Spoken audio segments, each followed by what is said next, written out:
What is up, Utia? It is me, Spencer, here to talk about One Piece of all things. I know, surprise of the century. You guys know I love it. And I am in Thailand. I don't know if I actually finished it yet. I think I'm on the very last episode, but I can't confirm that because obviously I haven't gone past it. But I just want to talk about how much of a shock Totland is. I'm pretty good about dodging spoilers. The only thing that I got spoiled for me about Totland was Katakuri, his abilities, things like that, and what Cracker looks like. Just what he looks like. Obviously, I knew who Big Mom was, but I'm pretty sure you got that just from watching the show. I'm pretty sure they showed Big Mom previously.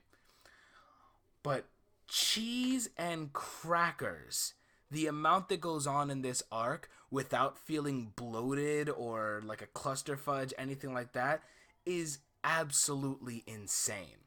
So let me take a step back and let me talk about Totland. So from the very beginning, I was not excited going into this arc. I had just finished up with Dressrosa, and Dressrosa was good. I actually liked Dressrosa, but it wasn't amazing, and it was a little bit of a clusterfuck. And we were about to go into Totland, where Whole Cake Island is, where Big Mom is. Oh yeah, another spoiler is that I knew she had around like 80 kids. So I'm like, and we have to get Sanji back?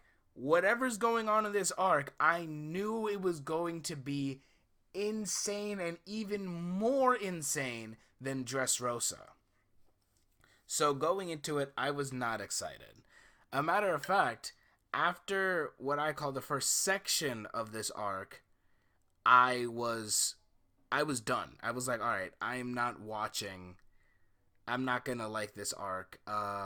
Let me take a break from it. I'll come back to it and watch it in like a few like bursts of watching it. And that's not what ended up happening. A matter of fact, after I came back, I binge watched it from episode like 805, something like that, all the way until where I am now, which I believe is like 860. And I'm gonna start from the beginning. And I don't know if this is a filler scene or what, but this is one of the reasons why I took a break. Was that the Straw Hats and their ship were getting bodied by ants. So on the way there is this ocean. I believe it was made of syrup or some other candy liquid that at night freezes. And when it freezes, a bunch of ants show up, start attacking the Straw Hats, and start eating pieces of the ship. And at first I'm like, oh, this little joke, little section, maybe Nami's are gonna blow them away with electricity, or maybe Luffy's gonna sweep them up. It's gonna be like a little haha. But no, like they were taking them down, sure, but there were so many waves that they got worn down and were getting wrecked, destroyed by ants. And it got to a point where like it looked like they were gonna die. And then it just kind of was just like, whatever. It became daytime. It melted. Whatever. We didn't die. Haha. That wasn't funny. That wasn't cool. Why did the Straw Hats get bodied by ants? And also, how come this problem never showed up in the rest of the arc? I'm at the end of the arc where they're sailing away. It's nighttime, and they're getting close to the end of the territory, which is around where they would have been in the beginning of the arc, and it's night. Where is this crystallized ocean? Where's the ants? What's going on here? So that was stupid. Then they finally get there. They meet Pudding. This section is nice, not bad. Pudding tells them to go meet at this other island. They get there. They send Pedro and Brooke ahead. Then we get to the Seducing Woods, which is boring. Very little really happens for a while. Luffy fights himself. They meet Pound, who's just a head sticking out of the ground. At this point, Pound is really annoying. I come to love him. Like, by the end of the arc, I love Pound. But at this point in the arc, I'm like, oh my god, shut up. And then you get the Brule fight, which is where, by the way, this entire post-time skip, we have not seen Nami fight anyone of note, anyone useful. We've seen her fight fodder, but we've not seen her fight anyone worth a damn. And then we see her get bodied by Brule. Not just Nami getting bodied, but Nami, Chopper, and Carrot, all three of them together, get bodied by Brule. I think it was worse for Nami, though, because Carrot and Chopper at least got taken by surprise. They didn't know what to expect. Nami was being dragged into the mirror dimension by Brule, and instead of, like, grounding herself by shoving, like, her fingers into the dirt, or trying to hit Brule with her hands, or kicking Brule, anything to try to get out of it, she was just worming around and shaking like a goddamn child. And then she had to get saved by Pound. Pound came up, hit Brule so that Nami can get away. And that was so dumb. And then Nami pulls out the tempo and shocks her. And that was cool, whatever. Why was Nami getting bodied by Brule, who wasn't doing anything but dragging her? And what makes this worse is that for the rest of the arc, Brule is literally a punk. No one is scared of Brule. They're just carrying her around in a sack. Anytime she almost escapes, they just snatch her back up. So that just makes it seem like Nami is so trash that even this technically not fodder character can wash her. And that's insane. That was dumb and terrible, and Nami should have been able to do something better. Or make Brule seem like an actual threat. If Brule was a real threat, then Nami losing wouldn't have sat so poorly with me. But it's fine. Chopper and Carrot get stuck in the mirror dimension. They go around looking mirror to mirror, trying to find out where Sanji, Luffy, Nami, anyone, Brook, Pedro, they were trying to find out where anybody is. And then the finally good parts. And you might be like, oh, that was kind of short. And yeah, the Seducing Woods is kind of short. It's only like 10 episodes, 15 episodes. It was a pretty short section. But I know that if I was watching that week to week, I would be so annoyed with how slow and boring and the fact that Nami gets bodied like that. But, you get through it. Then comes the Cracker fight. And the Cracker fight is so good. It's unfair how well done the Cracker fight is. The fact that Luffy, even with Gear 4th, was not standing against Cracker. Not because he couldn't destroy Cracker or was strong enough to beat Cracker, but because Cracker could make an infinite army, each of which could easily take one or two punches from 4th gear. So there was really nothing that Luffy could have done until Nami wet them and Luffy decided to eat them. That was cool as heck. Luffy goes around eating them for hours and hours. Nami is like, oh yeah, that's my captain. That man can eat for days. Nothing is gonna stop that man from eating. And everyone's like, oh my god, how much more can he possibly eat? Eventually, Cracker gets tired of making new biscuit soldiers every second to satiate Luffy's hunger. And he thinks he's gonna win because Luffy can't eat anymore. Until 4th gear form Fat Man shows up. And he consolidates, sucks Cracker in, and shoots him out so hard he flies through buildings and mountains until he crashes into the whole cake chateau. That was super fudging cool. Then we move on. Luffy gets out of the seducing woods. Nami realizes that using Big Mom's Beaver card, she can avoid having to fight any fodder. So that's what she does, and then she controls the big tree. Which, to be fair, all right, to be fair, she started doing this a lot earlier in the arc, but this is the only point where like it becomes necessary to talk about. Then Sanji and Nami, I mean Sanji, Luffy and Nami see each other. At this point, Sanji has had his whole backstory explained. It's all been, downhill for Sanji. You think Sanji would die for Luffy to come, but he has these things on his wrists that will blow up his wrist if he tries to run away, and if he doesn't go through with the marriage, they're going to murder Zeph at the Baratier.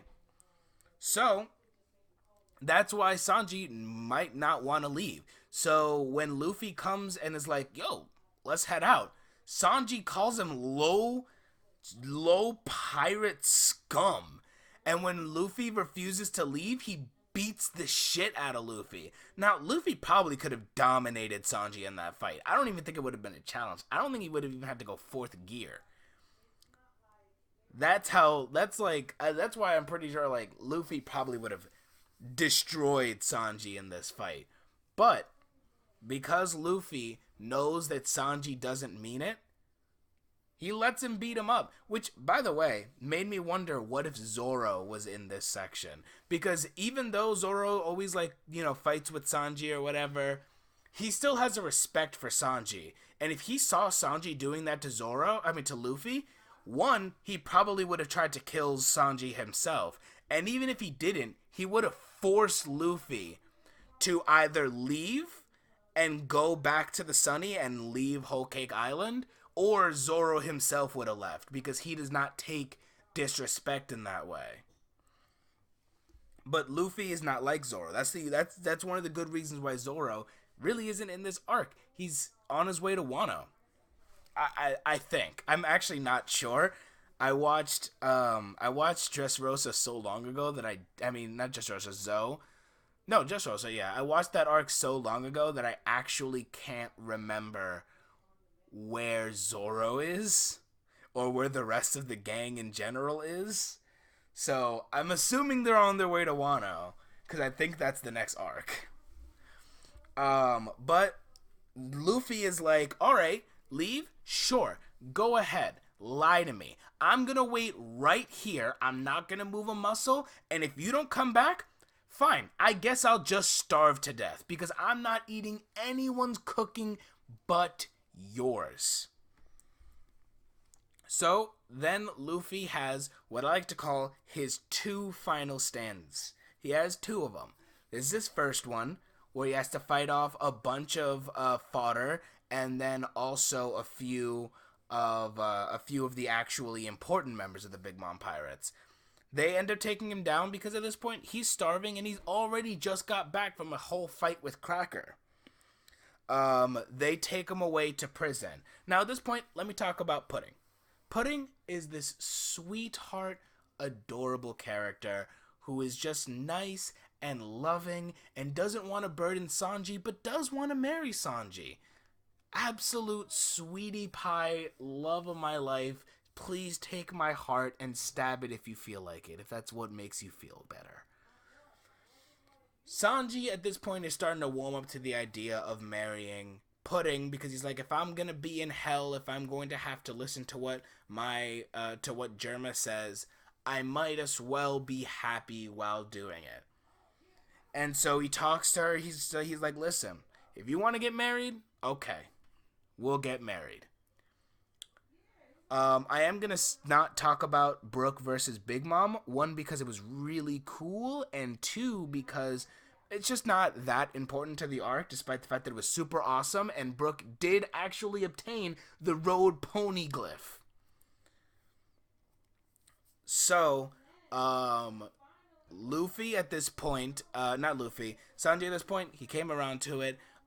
He says to Pudding, yeah, no, let's get married. I want to get married with you tomorrow. He also reveals how bad his brothers had beat him up the day before because they were disrespecting the lovely and beautiful chef that they had, which was disgusting. I would have stood up for her as well. That was ridiculous. So then we're at the whole cake chateau. Um, Sanji makes Pudding some food and is about to bring it to her when Reiju gets shot. We don't know by who yet, but Reiju gets shot. Turns out, Pudding's there to save Reiju. Brings her over to the room, and it turns out that the person who shot Reiju was Pudding. Shot her right in the thigh to test if her bullets worked on Germa's skin, because they have like a special exoskeleton. She reveals her whole plan and reveals that she has a third eye and how she considers herself a monster and how she's gonna murder Sanji and the entire Vinsmoke family. She admits this all to Reiju. Little does she know, Sanji is standing right outside of her window, also listening to the whole conversation. Which, by the way, this section broke my heart. I was feeling Pudding so much. I was in love with Pudding. And then she does this, and that really just tells you, my boys, that you can't trust these hoes. These hoes ain't loyal. Sanji, sitting there in the rain, crying his eyes out, trying to light a cigarette, but failing to every time. Eventually, he walks away. Reiju's memories get erased. And he realizes that the food he made for Pudding were all the favorite foods of the Straw Hats, and he made them out of reflex. He talks to Reiju. Reiju's like, listen, if we're all gonna die, it is what it is. I guess we're going to die, but Sanji, you need to live. And he's like, but what about the Baratier? And she's like, worry about the Baratier if and when that becomes a problem. It's not a problem right now, so don't worry about the Baratier. So he runs to go find Luffy. There's also this like hypnotist guy, whatever. It was stupid. And Luffy at this point is still in jail, trying to actually rip his arms off. He is turning around as much as possible so that he can wear out his elasticity and rip his hands off so that he can break out of jail, which was metal as hell. Luckily, Jinbei comes through, beats up Cream, I think that's his name, and burns the book that Luffy and Nami are in so that they can escape. Luffy now goes into Final Stand Part 2, where he has to fight his way back to that area that he said he would be at. At this point, he's been starving for like 8 hours, maybe 10 hours. And you might say, that's not really starving. That's extremely hungry, but not starving. But when you've been fighting and you're like Luffy, where you run through energy 3 times faster than the average person, that is more than a day of starvation. And actually, no, that's exactly a day. If it's 8 hours, that's exactly a day of starving. And he has to now fight through hordes of fodder and a few actually named characters just to make it back. And you think he's about to lose. Someone lands a final blow on him, but Luffy, being the man he is, stands back up.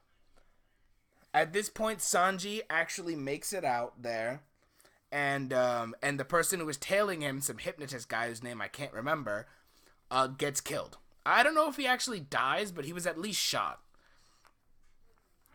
Sanji gets to where they were, and he sees all these bodies on the floor, and he can't find Luffy. Spends all this time looking for him, until finally he sees him sitting next to the completely cut in half king tree, and is like, yo, here's some food. Luffy, at this point, by the way, the food has been destroyed. It fell in the water, it's mushed up, It's it's a mess. But Luffy says that it is the tastiest food he's ever had in his life. He adores the food. And he's talking to Sanji, and Sanji's like, "Listen, I'm still not leaving. I have to stay here. I have to save the Baratier, this, that, and the fourth." And by the way, this is something that's gonna happen throughout the rest of the arc. Luffy can weed through bullshit like a goddamn dog looking for drugs, because he says all this, which are all facts. Like, these are all definite things that he's worried about. And Luffy is like, "Yo, cut the shit. All right, tell me how you really feel." And he's like, "Listen, I don't want my family to die. And I can't do anything about it. I am fucked. I'm fucked, Luffy, and I can't do anything to help it." And Luffy's like, "All right, I guess we're going to help you crash the tea party then." They all make the decision to go talk to Beiji, who they found out is planning an assassination on Big Mom. And they talk to Beiji to figure out a plan. I'm not going to go over every intricacy of the plan because this video is already 20 minutes. For some reason, my throat is already killing me. I haven't recorded a video in several weeks, so that kind of makes sense. And it's just generally all around, like, it's just a very complicated plan. But the basics are, Sanji's going to dodge getting shot by Pudding. Luffy is going to come out and hit this portrait of Big Mom's foster mom, because that is the only way to get her to feel pain. And then Beiji's gonna come out and blow her up with poison missiles. That's not how the plan goes at all. Sanji comes out with Pudding. Pudding reveals her third eye. Sanji is like, "Wow, that is a gorgeous eye. Why would you hide this from me?" Pudding is so enamored with this statement that she drops her gun and can't even shoot at him. Katakuri sees this coming, shoots a bean at Sanji to kill him, but Sanji dodges and it instead kills the priest. This sends everyone into a huge confusion because Pudding shooting Sanji was supposed to be everyone else's cue to shoot the rest of the Vinsmokes. But because Pudding didn't do it, they don't know what to do now. Sanji grabs Pudding and skywalks his way out of the area. There's a whole kerfuffle as Luffy breaks out of a mirror with 40 different other Luffys that are actually disguised animals. By the way, they captured Brule. They're not using Brule's ability to make animals look like different people. He sends out like 50 other monkey, lion, whatever Luffys. And then there's this one weird looking Luffy that's standing upright, walking quietly. Doesn't actually look like Luffy. It's clearly just a costume. And walking straight ahead. And Big Mom is like, "What's going on here? Luffy, you said you're a big man. Show yourself." Now Beiji's thinking, he's not dumb. He's not going to show himself. He's wrong. Luffy's like, "I'm right here, bitch. Come at me." So he starts running at Big Mom. And then Katakuri stops him. And Big Mom's like, "You know I could take him, right?" And he's like, "Luffy's not going for you, Big Mom. He's going to destroy the portrait of your mom." So that happens. Beiji wets the mochi because that's the only way to get out of mochi, I guess. I don't know if mochi's that sticky or not. I've never had mochi. There's this whole huge kerfuffle that I'm not gonna get too far into the weeds about because that would take forever. But weirdo walking Luffy breaks the portrait, and it turns out that is actually Brook. Yup. The cake is completely destroyed by Luffy blowing up out of it. The cake is just completely demolished. And the wedding is essentially ruined at this point. Big Mom becomes so in shock that she doesn't scream. The scream is the indication that she has become weakened and can be killed.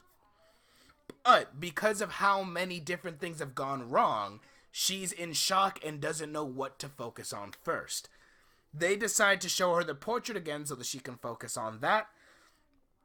Big Mom sees the portrait, starts to wail, and when she does this, everyone gets ready to continue the plan. Beiji gets ready with the rockets, but her wailing is not like it was before. It is way stronger than it should have been. At this point, we get her whole backstory. Very sad. She was an orphan. No one really liked her. It was a sad backstory. I don't want to go too in depth with it, but it actually is very well done. Beiji shoots the rockets, but because the wailing is so strong, the rockets get destroyed before they even reach Big Mom. Then, at this point, everyone's like, alright, I guess it's just time to dip. Now, at this point, I'm going to step back a little bit, because earlier, Big Mom stole the Tamako box from Luffy. It's this box from Fishman Island that is sacred, that you're not supposed to take. And and Luffy technically gave it to her back in Fishman Island, but they actually get it here. And so this other bird, this other big rich underground guy wants it. Eventually falls off a cliff and blows up, destroying the entire Whole Cake Chateau and making all of them fall down. Then, their chef, Big Mom's chef, I can't actually remember his name, decides to save everybody by turning the top of the Whole Cake Chateau into cream so they can all fall safely. He does not fall safely, though, bangs his head and is in the hospital. Then, at that point, it is now a mad dash to get everyone to safety. Beiji has everyone turns into the Big Father, which is his upgraded form, where he turns into a giant castle, and everyone hides inside of him. Big Mom, furious, goes to try to kill the Straw Hats.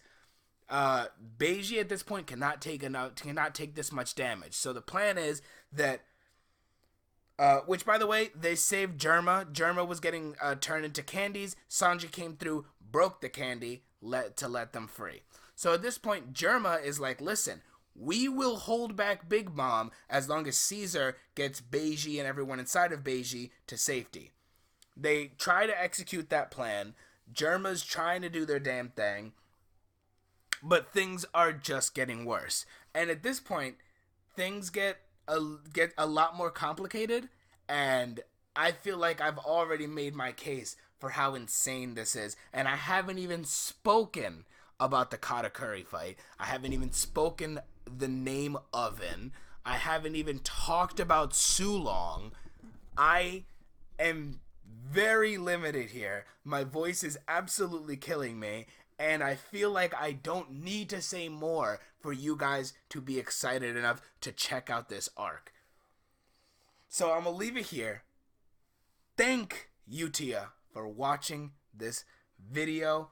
If you loved it, go watch One Piece, man. Watch it from the beginning. You don't start at Totland. Watch it from the jump. And if maybe you gave up around like Fishman Island, or maybe you thought Dressrosa was too complicated and you gave up then, stick it out to Totland, because personally, I would put Totland within my top 3 arcs of One Piece. And that is something I never thought I would say. Thank you, Tia, for watching.